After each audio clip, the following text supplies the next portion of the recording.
আজকের টপিক হলো জড়তার ভ্রামক। এখন এই যে জড়তার ভ্রামক, এই জিনিসটা আসলো কোথা থেকে? তার একটা ফিলের জন্য আমরা প্রথমে একটা প্রশ্ন জিজ্ঞেস করি। আমার কাছে নর্মাল যদি একটা পয়েন্ট মাস থাকে, তার ক্ষেত্রে আমি টর্ক বার করতে চাই অথবা গতিশক্তি বের করতে চাই, সেটা ইজি হবে। কিন্তু যদি আমাকে m1 ভরের বা m ভরের একটা ইরেগুলার শেপের বস্তু দেয় বা একটা কমপ্লেক্স শেপ আছে যেটার পয়েন্ট মাস না, সেক্ষেত্রে আমি টর্ক কিভাবে বের করবো, তার গতিশক্তি পাওয়া কিভাবে বের করবো? আর যদি আমি জানতে চাই যে এর মাস ডিস্ট্রিবিউশনটা কেমন আছে, সেটা কিভাবে জানবো? এইসব প্রশ্নের উত্তর আমাদের দরকার। তাই একটু ধরে তাই আমরা একটু চিন্তা করি কিভাবে আসে এইসব প্রশ্নের উত্তর। এক্সাম্পল হিসাবে আমরা একটা টেবিল স নিচ্ছি। টেবিল স যে তোমরা দেখেছো কাঠ কাটার শপে, টেবিলের উপর একটা করাতের মতন থাকে যেটা ঘোরে আর কাঠ কাটে। এখন এই টেবিল স যদি আমি গতিশক্তিটা বের করতে চাই, অবশ্যই এর গতিশক্তি আছে, কারণ এটা ঘূর্ণায়মান আর এটা অবশ্যই একটা কাঠ কাটতেও পারে। এই গতিশক্তিটা আমরা কিভাবে বের করতে পারি? যে কোনো মানুষ ইজিলি আনসার দিবে যে half M V square by U square.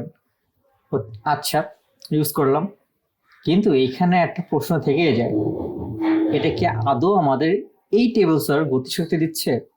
এই ভিটা আসলে কিসের? এই ভিটা হলো এই যে টেবিল স্যার দেখতেছো তার ভরকেন্দ্রের ভরকেন্দ্রের বেগ। এই বেগের মান কত হবে? দেখো এখানে ভরকেন্দ্রটা কি নড়াচড়া করতেছে না, তার মানে এর ভরকেন্দ্রের বেগ হবে 0। তাহলে সলিউশনটা কি? এই সূত্র ইউজ করার পরে আমরা দেখতে পাচ্ছি যে গতিশক্তি 0। আসলে কিন্তু গতিশক্তি এখানে 0 না, এর একটা গতিশক্তি বিদ্যমান। সেই গতিশক্তিটা কি হবে? তার জন্য আমরা একটা কাজ করি, এই বস্তুর যে কয়টা পয়েন্ট আছে, একটা বস্তু তো অনেকগুলো ছোট ছোট কণা নিয়েই তৈরি, তাই না? তো আমরা এখানে 2টা কণা ধরে নিলাম, বা তুমি ভাগ করে নিতে পারো। নর্মালি ঘূর্ণায়মান বস্তুকে আমরা ভাগ করে নেব, ইন্ডিভিজুয়াল কিছু পার্টিকেল হিসেবে আমরা কল্পনা করব। আমি আপাতত এখানে 2টা পার্টিকেল নিলাম, m1 আর m2 ভরের। এদের বেগও আছে v1 আর v2। তাহলে আমি এখন কি করব? আমি এখন এদের আলাদাভাবে এই যে হাফ এম ভি স্কোয়ার সূত্রে বসাবো। তারপরে কি করবো? সবার যোগ বের করবো, সবার সমষ্টিটা বের করবো। সামেশন চিহ্ন দিয়ে আসলে আমরা সমষ্টি বোঝাচ্ছি। সামেশন আসলে কি বোঝায়? নোটেশন 2টা আছে, একটা হলো পাই নোটেশন আর একটা হলো সিগমা নোটেশন। সিগমা নোটেশন আমাদের বুঝে হলো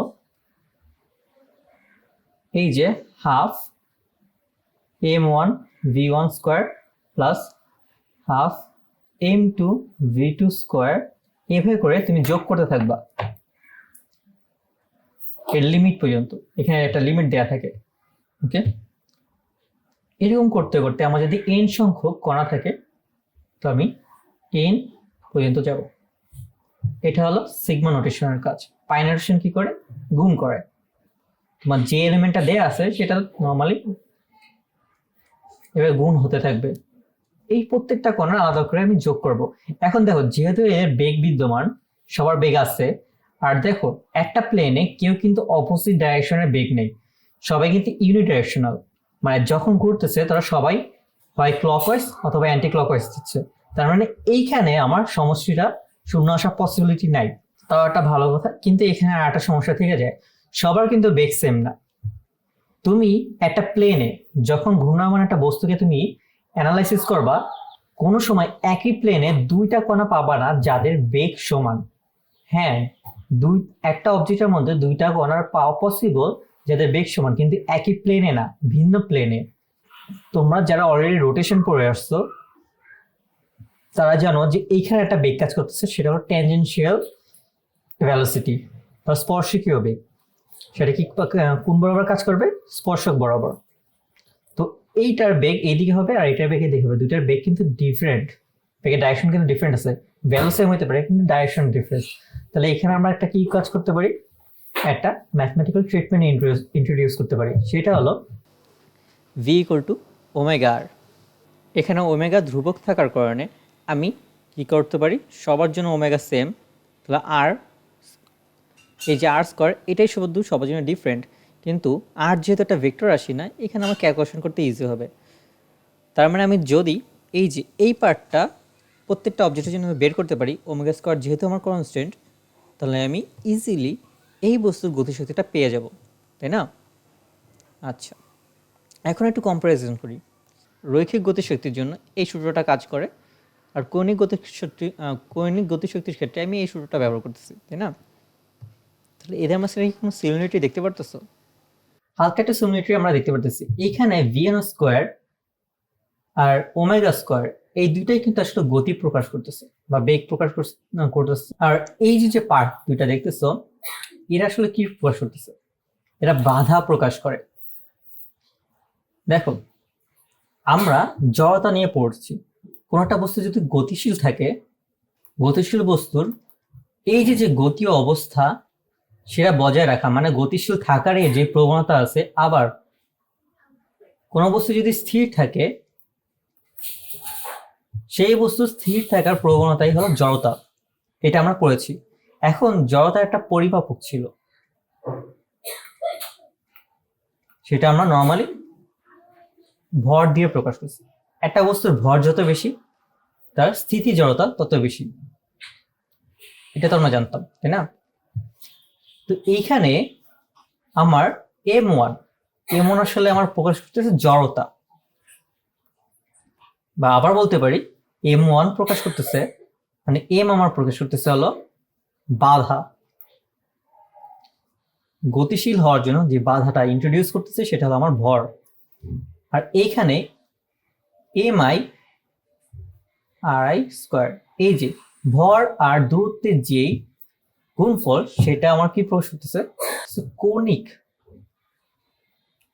কৌণিক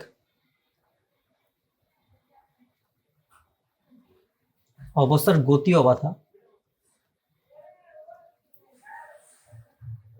তাই না? তার মানে এটা আলটিমেটলি হলো তোমার কৌণিক বেগের জড়তা। আর কৌণিক বেগের জড়তাকে আমরা একটা নাম দিই, সেটা হলো জড়তার ভ্রামক। যেমন আমরা ওমেগার একটা নাম দিয়েছিলাম বেগের ভ্রামক, টর্কের নাম দিয়েছিলাম বলের ভ্রামক। তেমনি এইখানে এম আর স্কোয়ার এর গুণফল কে আমরা নাম দিচ্ছিল জড়তার ভ্রামক। ঠিক আছে, এখন জড়তার ভ্রামককে আমরা এইভাবে প্রকাশ করতে পারি। জড়তার ভ্রামক আসলে কি? যদি আমরা ম্যাথমেটিক্যাল টার্ম হিসাবে গণনা করি, তাহলে জড়তার ভ্রামক হলো একটা বস্তুতে অবস্থানকৃত প্রত্যেকটা ভরের ইন্ডিভিজুয়াল ভাবে ভর এবং যেই অক্ষের সাপেক্ষে তুমি ঘোরাচ্ছ, ফর এক্সাম্পল এইখানে একটা অক্ষ আছে, এই সাপেক্ষে তুমি একটা বস্তুকে ঘোরাবা। এই অক্ষের থেকে একটা বস্তু আছে এম দূরত্বে আর আর দূরত্বে আর এম ভরের, তাহলে এই দুইটার গুণফল হবে তোমার জড়তার ভ্রামক। আর প্রত্যেক যদি সিস্টেমটা বার করতে চাই, সেক্ষেত্রে আমার প্রত্যেকটা আলাদা করে কণা বের করতে হবে, আলাদা প্রত্যেকটা কণা আলাদা আলাদা করে জড়তার ভ্রামক বের করতে হবে এবং তার যোগফল বের করতে হবে।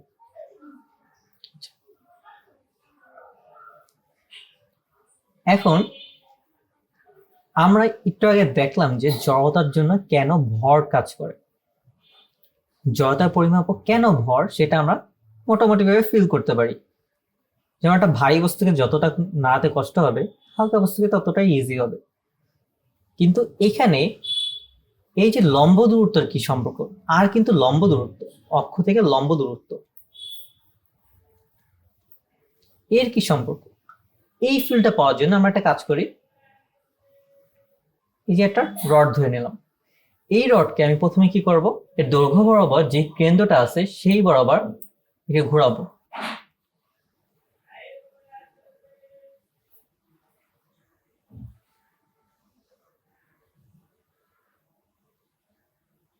বুঝলাম?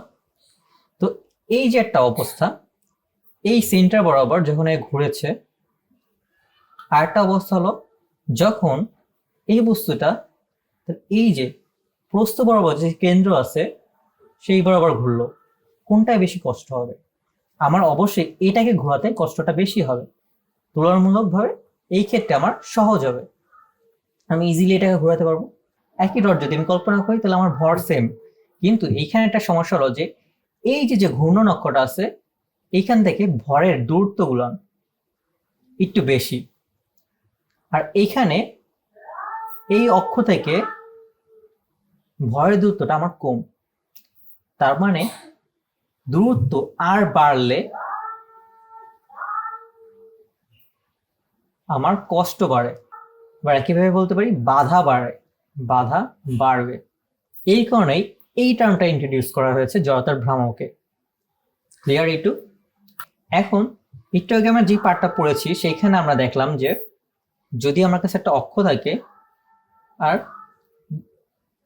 বিচ্ছিন্ন কিছু ভর থাকে m1 m2 m3, আর এই অক্ষর থেকে যদি আমার আলাদা করে দূরত্বক্রম দেয়া থাকে সামেশন অফ am² h2টা ব্যবহার করতে পারি। ক্লিয়ার? কিন্তু যদি আমার কাছে নিরবিচ্ছিন্ন আর সুষম ভর থাকে সেই ক্ষেত্রে আমি কি করব? এইখানে আমার তিনটা বস্তু ছিল, আমি সামেশন করতে পেরেছি। অসংখ্য এরকম ছোট ছোট কণা দিয়ে একটা বস্তু তৈরি করা থাকে, যেমন ধরে নিই একটা গোলক অথবা একটা ঘনক অথবা একটা পিরামিড। এদের জড়তার ভ্রামক আমি কিভাবে বের করব? এদের জড়তার ভ্রামক বার করার জন্য আমার সিম্পল একটা কথা হলো ইন্টিগ্রেশন করে ফেলা। প্রথমে আমি কি করব, আমার যদি এরকম একটা বস্তু থাকে অক্ষ আমার নির্দিষ্ট করা লাগবে, নির্দিষ্ট অক্ষ ছাড়া আমার জড়তার ভ্রামক প্রত্যেকবার আলাদা আলাদা আসবে। অক্ষের সাপেক্ষেই তোমার জড়তার ভ্রামকটা নির্ণয় করা হয়। ওকে, তো এখন আমার যদি একটা ঘূর্ণন অক্ষ দেয়া থাকে তার থেকে আর দূরত্বে আমি ছোট একটা ভর নিলাম ডিএম, তারপরে এই ডিএম আর এর মাঝখানে একটা কমন সম্পর্ক বা রিলেশন আমি স্থাপন করে তারপরে এই দুটার ইন্টিগ্রেশন করলেই আমি জড়তার ভ্রামকটা পেয়ে যাব। এখানে কিছু কমন শেপের জড়তার ভ্রামকের সূত্র দেওয়া আছে। এই সেম সূত্র ব্যবহার করে আমরা অনেক কম্পাউন্ড শেপেরও, কম্পাউন্ড অবজেক্টেরও আমরা জড়তার ভ্রামক বের করতে পারি। এখন আমরা জড়তার ভ্রামকের কিছু ডিপেন্ডেন্স দেখে নেব। দেখো এগুলো একটু এগুলো কাইন্ড লাইক তোমার মনে রাখা উচিত, নোট করে রাখো। আমি এখানে দিয়ে রাখলাম, স্ক্রিনশট নিয়ে তারপর নোট করে ফেলবো। একটা কথা হলো যে একটা বস্তুর মাস ডিস্ট্রিবিউশন আর ভরের পরিমাণ এটার উপর কিন্তু জড়তা ভ্রামক নির্ভর করে, যে ডিস্ট্রিবিউশন অফ বডি। তারপরে তোমার যেই রোটেশনের এক্সেস আছে সেটা কোথায় অবস্থান করতেছে তার সাপেক্ষে তোমার এমওআই মানে মোমেন্ট অফ ইনার্শিয়া। জড়তা ভ্রামকের ইংলিশ হলো moment of inertia, moment of inertia. এটা চেঞ্জ হবে। তুমি এক্সিস যদি সেন্টার অফ মাসের রাখো আর তুমি এক্সিস যদি একদম কর্নার রাখো সেই ক্ষেত্রে জড়তা ভ্রামক ডিফারেন্ট হবে। তারপরে এখন কিছু কথা হলো যে মাস যদি তোমার যেই অক্ষ রোটেশনাল এক্সিস আছে,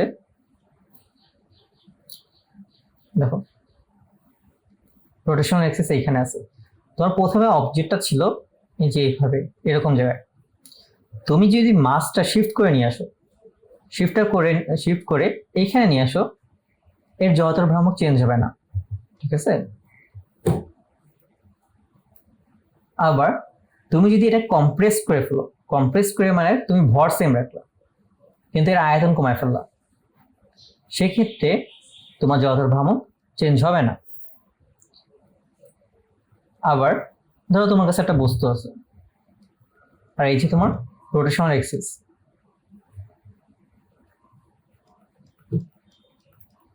এই বস্তুটা আপাতত তোমার কিছুটা তোমার এই সামনের দিকে আছে, মানে এই বরাবর ফেস করে আছে। এখন তুমি যদি এটাকে রোটেট করো সার্কুলার ডাইরেকশন, মানে এই দিকে রোটেট করে এই বরাবর রাখো, সেক্ষেত্রেও তোমার রোটেশন মোমেন্ট অফ ইনার্শিয়া সেটা চেঞ্জ হবে না। এই কিছু ডিপেন্ডেন্স মনে রাখা ভালো, নোট করে রাখো, কাজে দিবে। পারপেন্ডিকুলার এক্সিস থিওরেম এটা আমরা তেমনটা ব্যবহার করি না, খুব একটা ব্যবহার হয় না। কারণ আছে, কারণ হলো এটা শুধুমাত্র 2D সারফেসে কাজ করে, এটা 2D সারফেসের জন্য, সারফেস প্লেন অবজেক্টের জন্য। আগে চিত্রটা একটু দেখে নাও। এখানে একটা বস্তু আছে, যে প্লেন একটা অবজেক্ট আছে। আমরা জানি তিনটা অক্ষ, এক্স অক্ষ, ওয়াই অক্ষ আর জেড অক্ষ। তিনটা অক্ষ আছে। এই তিনটা অক্ষ পরস্পরের সাথে লম্ব, মানে 90 ডিগ্রি অ্যাঙ্গেলেই থাকবে। এটা তো কমন সেন্স, তাই না? প্রত্যেকেই পরস্পরের সাথে 90 ডিগ্রিতে আছে। জেড আর ওয়াই 90-তে, এক্স আর ওয়াই 90-তে, আবার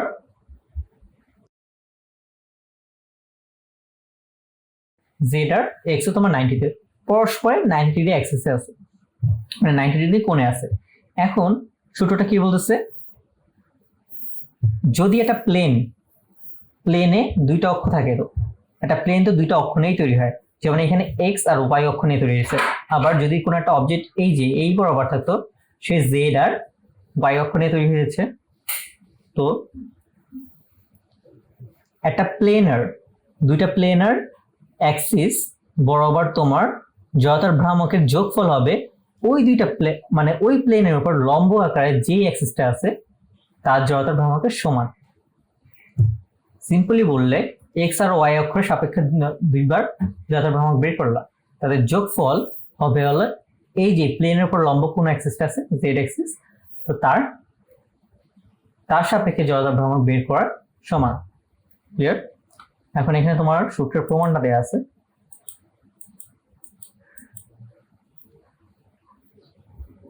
আর এখানে সতর্কতা দেওয়া আছে, সতর্কতা।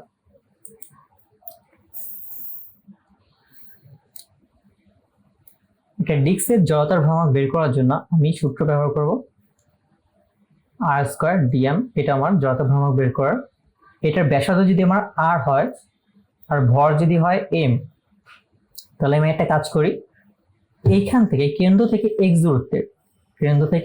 দূরত্বে আমি একটা চিকন রিং কল্পনা করে নিই। চিকন একটা রিং কল্পনা করে নিলাম, ঠিক আছে, যা এক্স দূরত্বে অবস্থান করতেছে, আর পুরুত্ব হলো এই রিং এর ডিএক্স।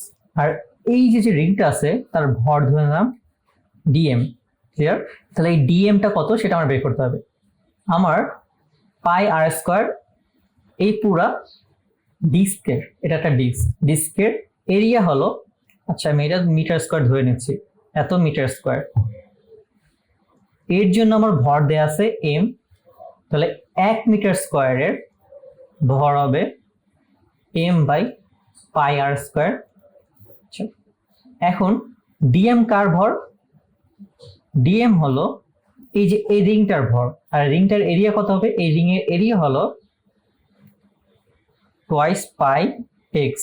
এটা ছিল আমার দৈর্ঘ্য, মানে পরিধি। এই রিং এর পরিধি হলো এতটুকু, ঠিক আছে। পরিধিকে আমি একদম কাজ করি, যেহেতু এটা চিকন একটা পরিধি, এইভাবে কেটে ফেললাম। কাটার পরে এর পুরুত্ব কত দেওয়া আছে আমার? ডিএক্স। ডিএক্স এর সাথে গুণ করে দিলে আমি কি এরিয়া পেয়ে যাচ্ছি। তার মানে এই যে এইটুক এত মিটার স্কয়ারের ভর হলো আমার ডিএম। আমি ডিএম ইকুয়াল টু কি লিখতে পারি? ডিএম ইকুয়াল টু লেখা যায় এম পাই আর square into twice pi x dx. এটা ক্লিয়ার? এই আর কে আমি এক্স দ্বারা রিপ্লেস করবো, কারণ এখানে এক্সটা ভ্যারি করতেছে। এক্স ভ্যারি কিভাবে করতেছে? 0 থেকে আর পর্যন্ত যাবে। 0 থেকে এই যে লিমিটটা, এটা কি আর না? কেন্দ্র থেকে এই পর্যন্ত লিমিট হলো আর, তার মানে 0 থেকে এটা আর পর্যন্ত যাচ্ছে। তাহলে আমি আই এর লিমিট চেঞ্জ করে দিচ্ছি, ছোটটা ডি, সরি আইডি, ছোটটা জড়তার ভ্রামক হলো এম পাই আর square into twice pi x dx into x square. আমি এটাকে কি দ্বারা রিপ্লেস করছি? ডিএম দ্বারা। ডিএম এর জায়গায় এটি বসালাম। তাহলে এখন পুরোটা যদি ইন্টিগ্রেট করি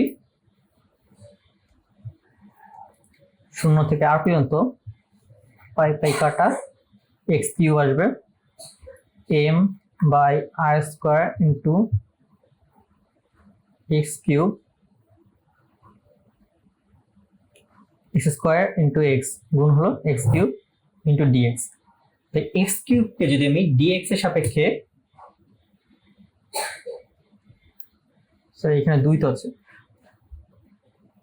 ইন্টিগ্রেট করি, এক্স কিউবকে ডিএক্স এর সাপেক্ষে ইন্টিগ্রেট করার পর আমার কি আসে, X to the power 4 divide by 4 2 into 0 to r m by r square, i equal to m r square into twice r to the power 4 divide by 4। ঠিক আছে, 2 দিয়ে কাটা, নিচে থাকে 2, r square r to the power কাটে থাকে কি r square. তার মানে সূত্র কি দাঁড়ায়, m r square divide by 2। সূত্রটা বুঝেছো? আচ্ছা, এখন আমাকে কি বলছে যে এটা কি ছিল, কেন্দ্রমুখী গেছে, কেন্দ্র বরাবর গেছে, বাট এটা কি এই তলের উপর লম্ব ছিল, এই তলের উপর লম্ব ছিল। এটা যদি আমি জেড অক্ষ ধরে নিই, তাহলে এখানে আমার একটা এক্স অক্ষ ছিল, এই বরাবর একটা ওয়াই অক্ষ ছিল। ঠিক আছে, এটা তো ক্লিয়ার, এটা এক্স আর এটা ওয়াই। তাহলে এইটা যদি আমার এক্স অক্ষ হয়, এটা আমার ওয়াই অক্ষ, আর এর উপরে লম্ব বরাবর গেছে আমার জেড অক্ষ। আই জেড আমি কেবল পেলাম, সেটা হলো M R square divide by 2। আমি একটু আগে দেখলাম পারপেন্ডিকুলার এক্সিস থিওরেমে বলা হয়েছিল দুই অক্ষ বরাবর জড়তার ভ্রামকের যোগফল হবে অপর একটা অক্ষর সমান, কিন্তু এই অক্ষটা কোনটা, এই দুই অক্ষের সাথে কমনলি যে লম্ব আছে, দেখো এক্স আর ওয়াই এরা কি হবে, প্লেনার, একটা প্লেনে অবস্থান করবে, প্লেনার অ্যাক্সিস। এক্স আর ওয়াই কি একটা প্লেনে আছে, তাহলে এটা এক্স আর ওয়াই, আর এটা হবে তোমার জেড। অর্থাৎ দেখো একটা বৃত্ত কিন্তু সিমেট্রিক একটা অবজেক্ট, তার মানে তুমি এক্স অক্ষ বরাবর মানে এই দিক বরাবর যদি ঘোরাও, যে বাধাটা দিবে তুমি এই অক্ষ বরাবর যদি ঘোরাও সেম বাধাই দিবে। তার মানে এই এক্স আর ওয়াই কে আমি রিপ্লেস করে দিলাম আই দ্বারা, I plus I equal to I Z. I Z এর মান কত পেয়েছি, M R square by 2 equal to আমার টোয়াইস আই। তার মানে আই এর মান কত আসে, M R square divide by 4। এখন একটা জিনিস সবসময় মনে রাখবা, এইখানে যাদের যোগ করতেছো তারা ওই শেপের প্লেন বরাবর থাকা লাগবে। এই যে একটা শেপ আছে, এইটা যেই তলে অবস্থান করতেছে এক্স আর ওয়াই, ওইখানে অবস্থান করা লাগবে, ওই প্লেনের উপরে অবস্থান করা লাগবে। আর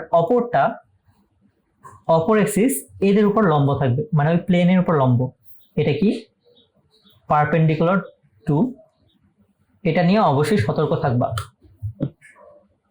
আর এইখানে যে দুইটা অ্যাক্সিস আছে, এটা অবশ্যই তোমার এক্স আর ওয়াই হয় লাগবে এমন না, এটা যে কোনো অ্যাক্সিস হতে পারে, কিন্তু এদের পরস্পর লম্ব হওয়া লাগবে। এই যে এরা দুজন আছে, এদের মাঝখানেও এরা দুজন লম্ব হইতে হবে। তোমার যদি এই অক্ষ দুইটা এমন ভাবে কল্পনা করো যে একজন 60 ডিগ্রির সাথে আছে, তাহলে সেটা ভুল হবে। এখানে যাদের রাখবা তারা লম্ব হইতে হবে, পরস্পর লম্ব হতে হবে। এটা করলে আশা করি তোমরা বুঝে যাবা। দেখো আমি সূত্রটা আবার দেখাই। একটা স্ল্যাব থাকে, মানে একটা রেক্টেঙ্গেল কোনো কিছু একটা জিনিস থাকে, সেক্ষেত্রে একটা জড়তার ভ্রামক, এই যে দেখো এই প্লেনের সেন্টার দিয়ে যাচ্ছে, কিন্তু এই প্লেনের উপর লম্ব, পারপেন্ডিকুলার।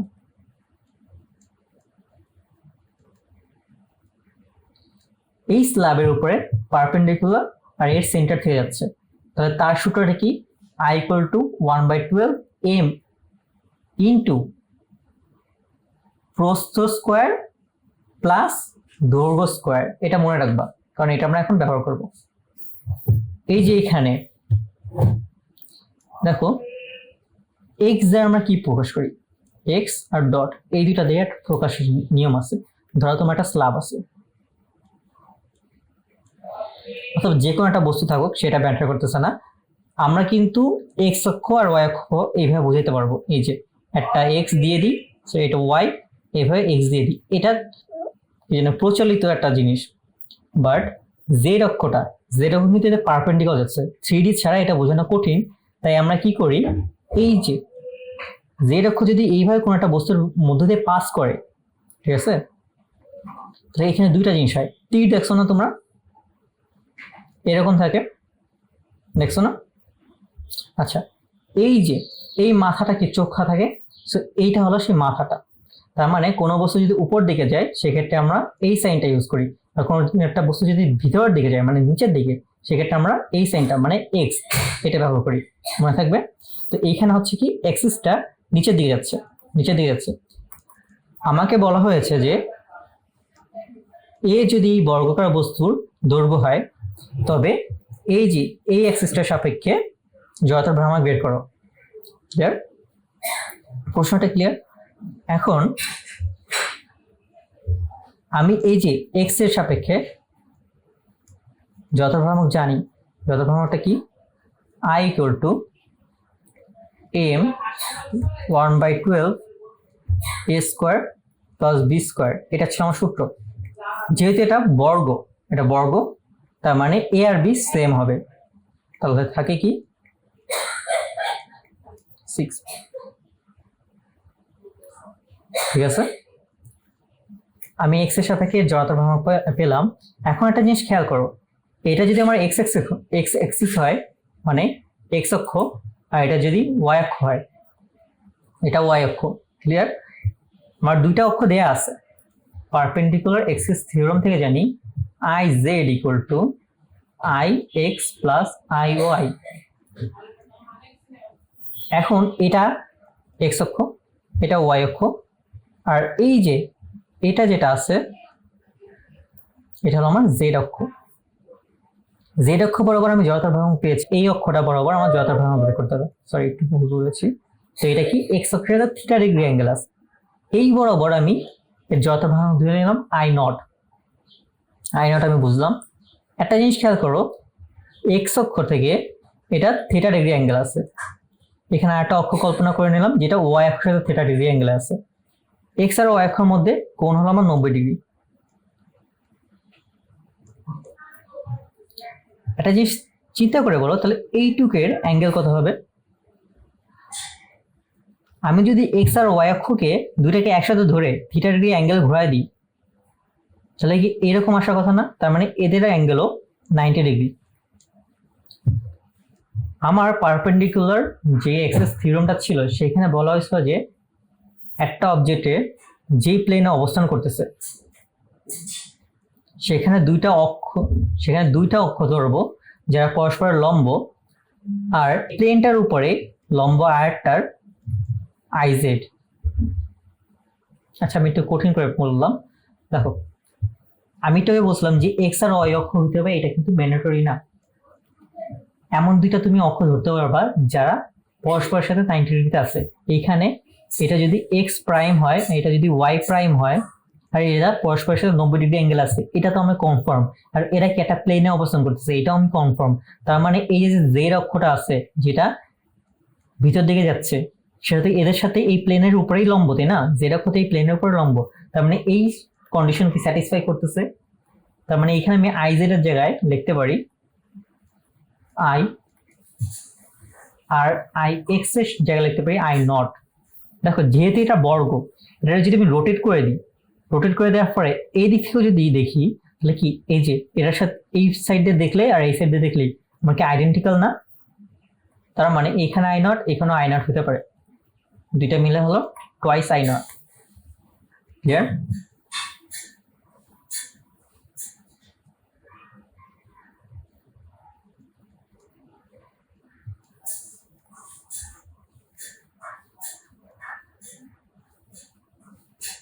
আলটিমেটলি আমার আই নটের মান কত আসে? M a square divide by 12। Parallel axis theorem moment of inertia বের করার জন্য আমরা সবচেয়ে বেশি এটা ইউজ করি। একটু আগে যে থিওরেমটা দেখছিলাম পারপেন্ডিকুলার এক্সিস থিওরেম, ওইটা একটা লিমিটেশন ছিল যে ওইটা শুধু 2D সারফেসে করা যাবে, মানে 2D প্লেন অবজেক্টে করা যাবে, বাট এইটায় তেমন কোনো লিমিটেশন নাই। আচ্ছা, এখানে আসলে বলছে কি, যদি তুমি একটা যে কোনো একটা শেপের অবজেক্ট তোমার কাছে আছে, আর তার সেন্টার অফ মাস সিওম মানে সেন্টার অফ মাস, আবার তুমি এটাকে বলতে পারো ভর কেন্দ্র, ঠিক আছে? এক্স দ্বারা আমি কি বলছিলাম, এক্স দ্বারা আমার হলো নিচের দিকে যাচ্ছে, আর ডট দিয়ে বোঝাচ্ছে হলো উপর দিকে যাচ্ছে, ঠিক আছে। তো এই বরাবর ও পয়েন্টে একটা এক্সিস আছে যেটা নিচ বরাবর যাচ্ছে। তো এইটার সাপেক্ষে আমি যদি এই বস্তুটার জড়তার ভ্রামক বার করি, সেটা হবে হলো আই কম, আই সিওএম কম, ঠিক আছে। আর পি পি হলো আমার একটা নতুন রোটেশনাল এক্সিস, এর সাপেক্ষে আমি একটা জড়তার ভ্রামক বের করতে চাই, ঠিক আছে। এটা আমি ধরে নিলাম হলো আই। আগের যে এক্সিস ছিল সেইখান থেকে এই পি এর দূরত্ব হলো তোমার এইচ, পি এর লম্ব দূরত্ব হলো এইচ। তবে আই এর ভ্যালু হবে I equal to I com plus m h square. এমটা কি, সম্পূর্ণ অবজেক্টের ভর। এইচ হলো সেন্টার অফ মাস থেকে নতুন রোটেশনাল এক্সিসের লম্ব দূরত্ব। এই সূত্রটার প্রমাণ তোমাদের আসলে দেখার দরকার নাই, কারণ এইখানে কিছু জিনিস আছে, যেমন হলো তোমার সেন্টার অফ মাসের, মানে সেন্টার অফ মাসের কিছু তোমার কনসেপ্ট দরকার হয়। তো অ্যাকচুয়ালি ওগুলো তোমাদের সিলেবাসে নাই, তাই আমি এটার প্রমাণটা এখানে দেখালাম না। এখন এইখানে তোমার কন্ডিশন আছে। ফার্স্ট কন্ডিশন, সিওএম দিয়ে একটা অ্যাক্সিস যেতেই হবে,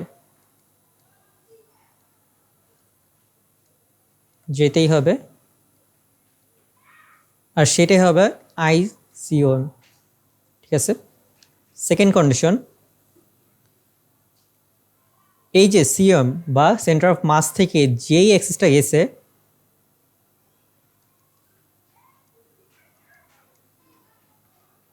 এর প্যারালেল মানে সমান্তরাল অ্যাক্সিসের জন্যই এই সূত্র প্রযোজ্য।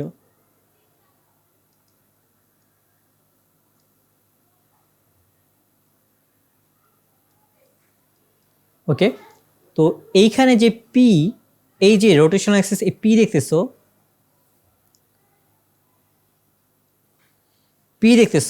এইটা অ্যাকচুয়ালি তোমার এই সেন্টার অফ মাস দিয়ে যেই রোটেশনাল অ্যাক্সিসটা যাচ্ছে তার সমান্তরাল হতে হবে।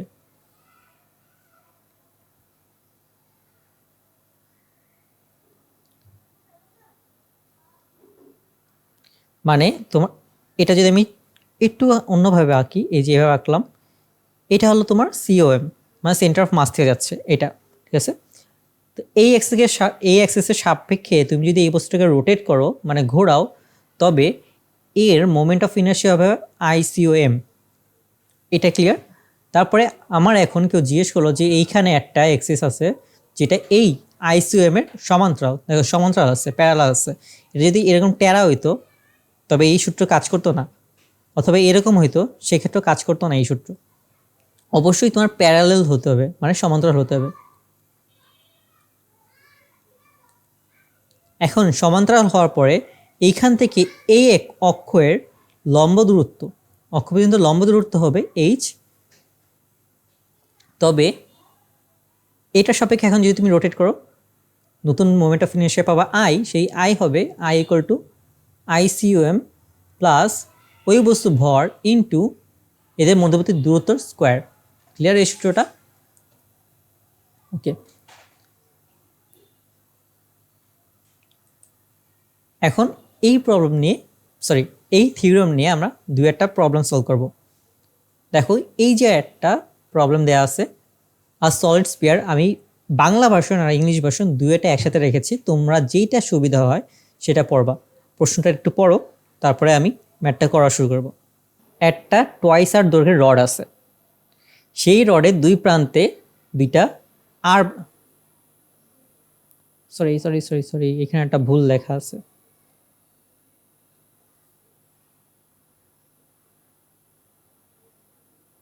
এই যে এটা আর ব্যাসার্ধের হবে, ইংলিশ পার্টটা ঠিক আছে। তো দুইটা আর ব্যাসার্ধের গোলক এই যে রড আছে তার দুই প্রান্তে অ্যাটাচ করা। তো এখন রডের মধ্যবিন্দু দিয়ে যাচ্ছে আর লম্বভাবে, তো সেটা সাপেক্ষে আমার জড়তার ভ্রামক বের করতে হবে। তো চিত্রটা একটু দেখে নিই। এই ছিল আমার চিত্র। এখন সম্পূর্ণ রডের দৈর্ঘ্য, এই পুরো রডের দৈর্ঘ্য হলো টোয়াইস আর। তার মানে এই অক্ষর থেকে এই পর্যন্ত কতটুকু হবে, এটুকু হবে তোমার শুধু আর, এইটুকু হবে আমার আর। তারপরে এর ব্যাসার্ধ কত হবে, এর ব্যাসার্ধ দেওয়া ছিল আমার আর। যখন তুমি একটা সিস্টেমের মোমেন্ট অফ ইনার্শিয়া বের করতে যাবা, তখন তোমার মনে রাখতে হবে মোমেন্ট অফ ইনার্শিয়া আই কিন্তু একটা স্কেলার কোয়ান্টিটি। সো তুমি এটা ডাইরেক্ট যোগ করে দিতে পারবা। ক্লিয়ার? তো আমাদের গোলকের জন্য আয়ের সূত্র হলো, এটা কিন্তু সলিড স্পিয়ার, এই জিনিসটা খেয়াল করো, সলিড স্পিয়ার। বাংলার এখানে লেখা নাই, যদি লেখা না থাকে তারপর তোমার ধরে নিতে হবে এটা সলিড স্পিয়ার। নিরেট গোলকের ক্ষেত্রে আমার সূত্র ছিল 2/5 mr²। যেহেতু দুইটা আইডেন্টিক্যাল, তো দুইয়ের জন্য আমি আই সেম ধরে নিলাম। আর এই যে তোমার রডটা আছে, এই রডের জন্য আমি I1 আর এর ক্ষেত্রে I2 ধরে নিলাম। রডে যদি কেন্দ্র থেকে যায়, সেক্ষেত্রে আমার সূত্র ছিল 1/12 ml²। এলটা কি, আমরা এই রডের দৈর্ঘ্য, সম্পূর্ণ দৈর্ঘ্য কত, টোয়াইস আর। ক্লিয়ার? এখন আমার নেট আই, মানে পুরো সিস্টেমের আইটা কি হবে, I1 plus I2 plus I2। যেহেতু আমার দুইটা স্পিয়ার সেম আইডেন্টিক্যাল, তুমি এদের আলাদাভাবে করতে পারো তোমার ইচ্ছা, বাট অ্যাকচুয়ালি একসাথে করাই better. I1 plus twice I2। তো এখন I1-এর ভ্যালু হলো 1/12 ইন্টু m,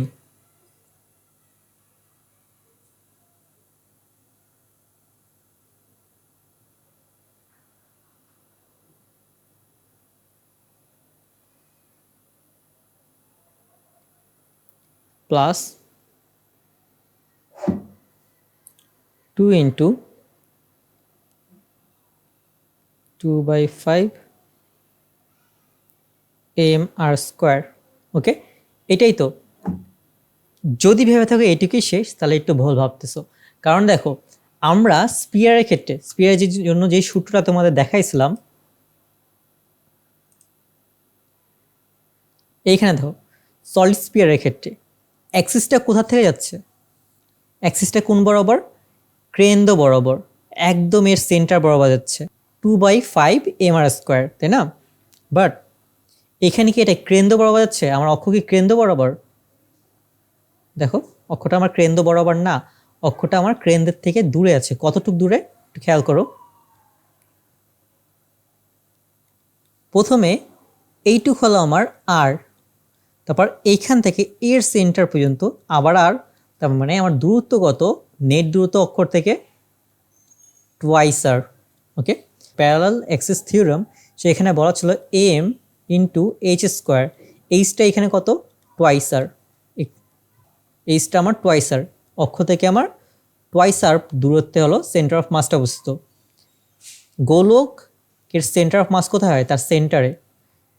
বৃত্তের আর গোলকের সেন্টার অফ মাস হলো তাদের সেন্টারে, জিওমেট্রিক সেন্টারে।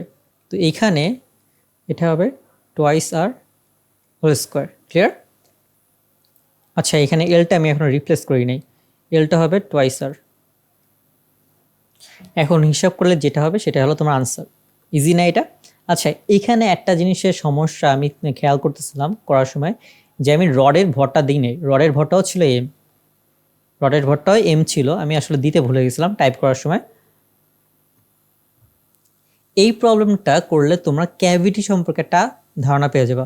ক্যাভিটি বলতে আমি কী বোঝাচ্ছি, যে একটা জিনিসের থেকে যদি কোনো একটা পার্ট আমি কেটে নিলে কি হবে, এতক্ষণ তো আমি 2-3টা শেপ একসাথে জয়েন করে তারপর একটা সিস্টেম তৈরি করছি।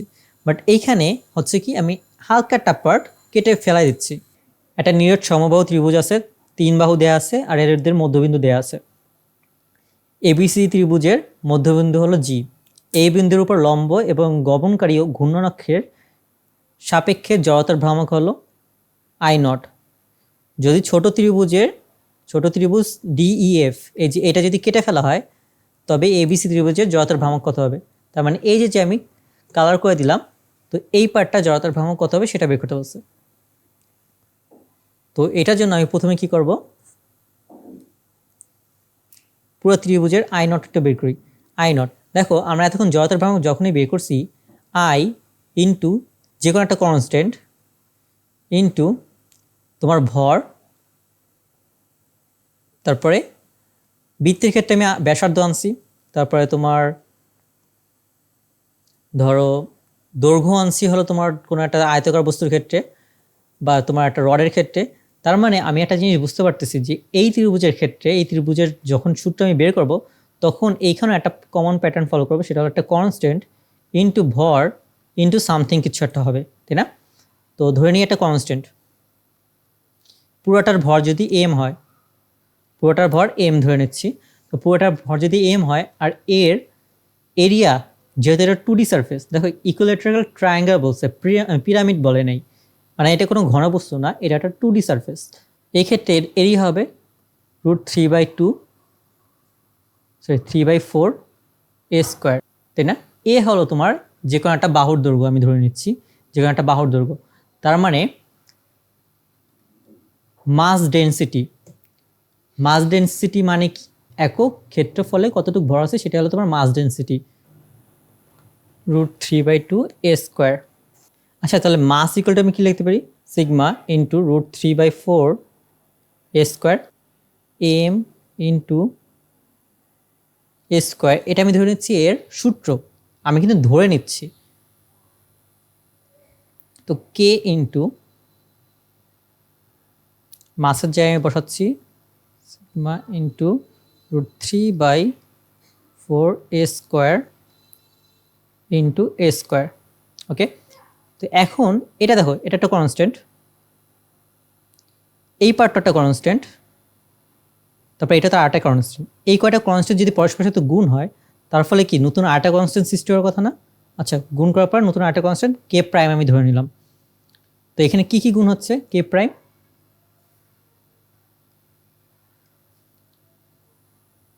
কে prime equal to k into sigma into √3/4। ওকে,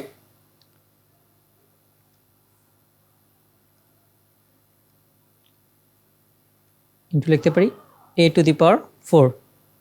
ঠিক আছে? এটাকে আমি ইকুয়েশন 1 ধরলাম, এই পার্টটা আমি ইকুয়েশন 1 ধরলাম। এখন এই ছোট্ট ত্রিভুজ, এটা ছিল আমার বড় ত্রিভুজের ক্ষেত্রে ডিইএফ এর জন্য, ডিইএফ এই ক্ষেত্রে আমার সেম কাহিনী, কে কনস্ট্যান্ট ছোট হাতের এম। এইখানে দেখো কয়টা ত্রিভুজ আছে, 4টা ত্রিভুজ আসছে না? এই 4টা ত্রিভুজ কি সিমিলার না? সিমিলার ত্রিভুজ, সদৃশ্য ত্রিভুজ মনে হচ্ছে এটা।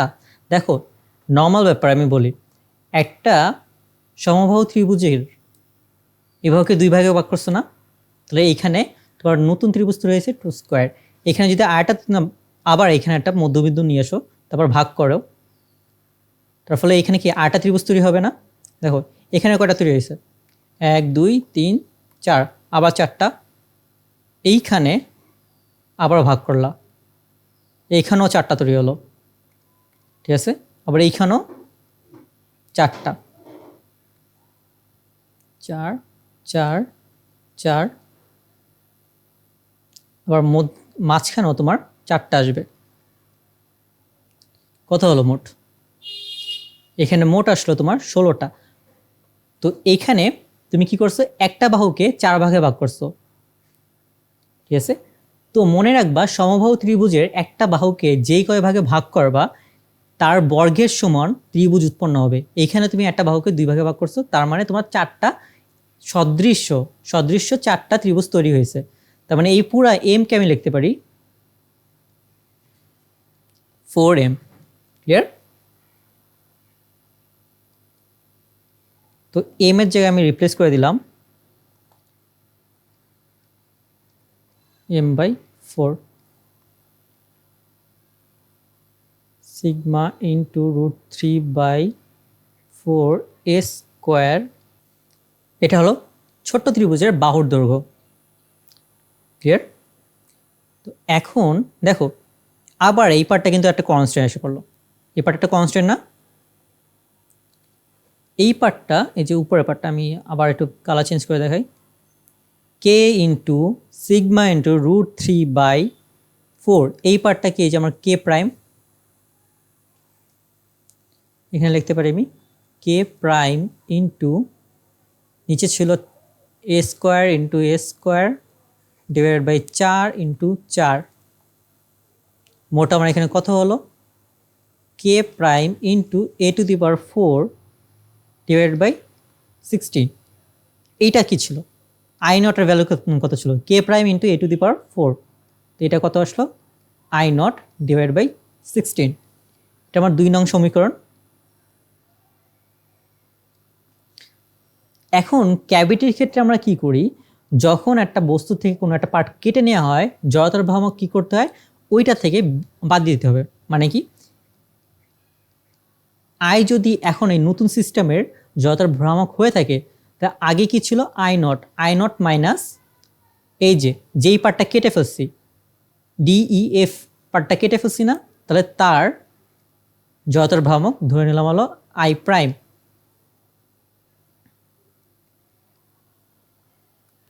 তো বিয়োগ করার পরে যেই পার্টটা থাকবে সেটা হবে আমার এই নতুন সিস্টেমের জড়তার ভ্রামক। I naught minus I naught divide by 16। তো এখানে থাকে কতটুক? নতুন আই ইকুয়াল টু আসে 1/15 1/16। ক্লিয়ার? এটা বুঝেছ? যদি না বুঝে থাকো কমেন্ট সেকশনে বলো, অন্য আমি বুঝিয়ে দেওয়ার চেষ্টা করব। আর একটা টপিক হলো সিমেট্রিক কেসে তুমি কিভাবে জড়তার ভ্রামক বের করবা।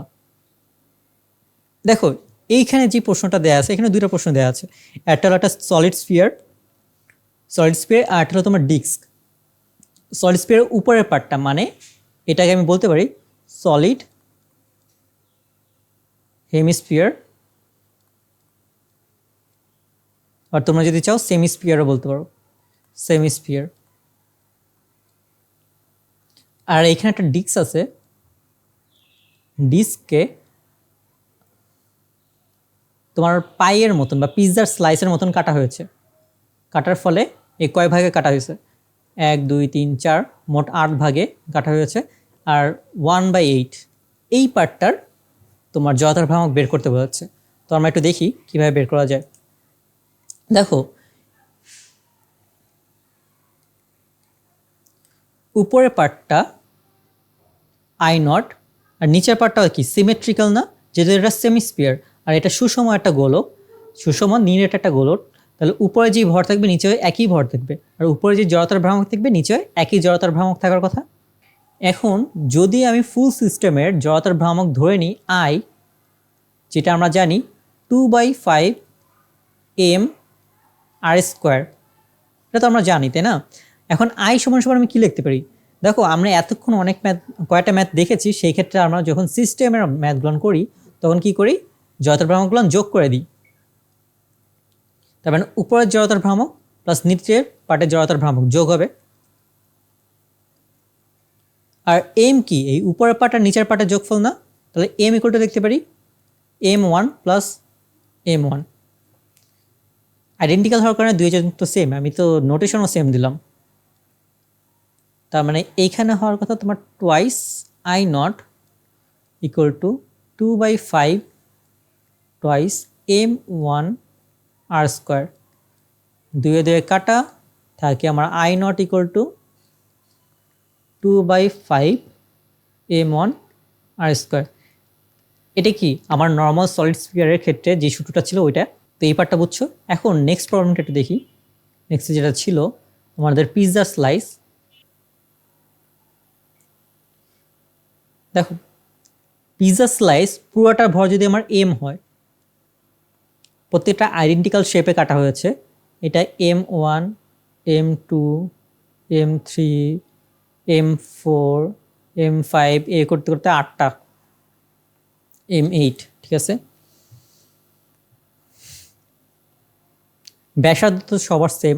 আর আর যেহেতু সবাই আইডেন্টিক্যাল, তাহলে এর যদি আই নট হয় তাহলে এরও যতভ্রামক আই নটই হওয়ার কথা, তাই না?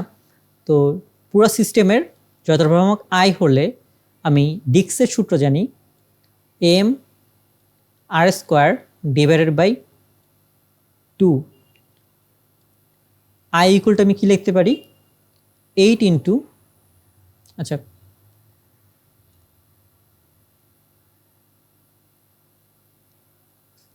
আই নট ইন্টু 8, যেহেতু সবাই আইডেন্টিক্যাল অবজেক্ট, তার মানে 8 দিয়ে আমি গুণ করে দিলে হয়ে যাচ্ছে। এখন এম মানে কি, summation of M I, I equal to 1 to 8 পর্যন্ত যাবে। এটা মানে তো বুঝছো যে আই 1 প্লাস 2 প্লাস 3 প্লাস এভাবে চলতে থাকবে আনটিল এটা M8 পর্যন্ত রিচ করতেছে।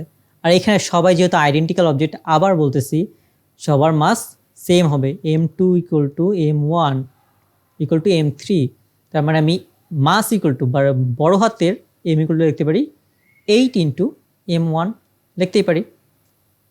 যেটা আমি M3 বার করতেছি, M3 8 into M3 divided by 2 আর স্কোয়ার। 8 আর 8 কাটা, আই নট ইকুয়াল টু থাকে আমার দিন শেষে M3/2 আর স্কোয়ার, যেটা আমার সলিড ডিস্কের সূত্র, কোনো চেঞ্জ হয়নি। এবার বুঝছো সিমেট্রিক কেসে আমরা কীভাবে বের করতে পারি। তোমার ডিস্কের জন্য যে সূত্র, ডিস্কের একটা পার্টের জন্য সেম সূত্র, তোমার সিলিন্ডারের জন্য যে সূত্র, সিলিন্ডারের পার্টের জন্য একটা সেম সূত্র। দেখো এই কারণে তোমাদের সিলিন্ডারের শেপের যে সূত্রটা ছিল সেটাও ছিল ½ mr²। এইখানেও যেটা আছে এটা কিন্তু এই যে এই এক্সিস বরাবর, আমি বারবার বলতেছি এক্স মানে কি নিচের দিকে যাচ্ছে, ডট মানে কি উপর দিকে যাচ্ছে এক্সিসটা। তো এইখানেও মানে এই সেন্টার থেকে পাস করতেছে, তার সাপেক্ষে যদি আমি একটা সিলিন্ডারের জড়তার ভ্রামক বের করি, তার সূত্র হলো ½ mr²। দেখো একটা সিলিন্ডার আসলে কি দিয়ে তৈরি, অনেকগুলান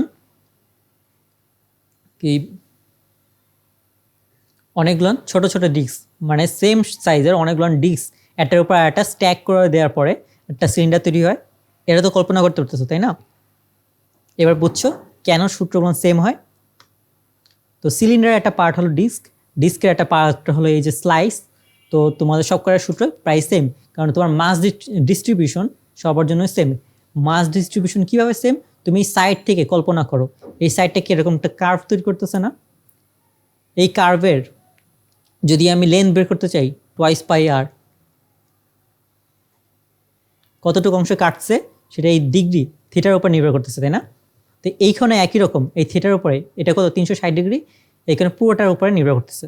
মাস ডিস্ট্রিবিউশন যখন সেম থাকবে তখন তোমার জড়তার ভ্রামকও সেম থাকবে। Thanks for watching. আজকে এই পর্যন্ত ভিডিও। আমি বেসিক থেকে অ্যাডভান্স পর্যন্ত যা যা পড়ানো ছিল আমি যতটুকু জানি সেগুলো করানোর চেষ্টা করছি। যদি কোনো ভুল থাকে তাহলে অবশ্যই তোমরা কমেন্ট সেকশনে জানাবা, আর যদি কোনো কিছু না বুঝে থাকো তাহলে অবশ্যই বলবা। আর সূত্রের প্রমাণগুলো আমি আজকে দেখাইনি, কারণ ভিডিওটা আরও বেশি লেন্দি হইতো। যদি তোমাদের মনে হয় যে সূত্রের প্রমাণও দরকার, তাহলে আমাকে নক দিও আমার পেজে অথবা কমেন্ট সেকশনে জানিও, আমি অবশ্যই সূত্রের প্রমাণগুলো দেওয়ার চেষ্টা করবো। ধন্যবাদ।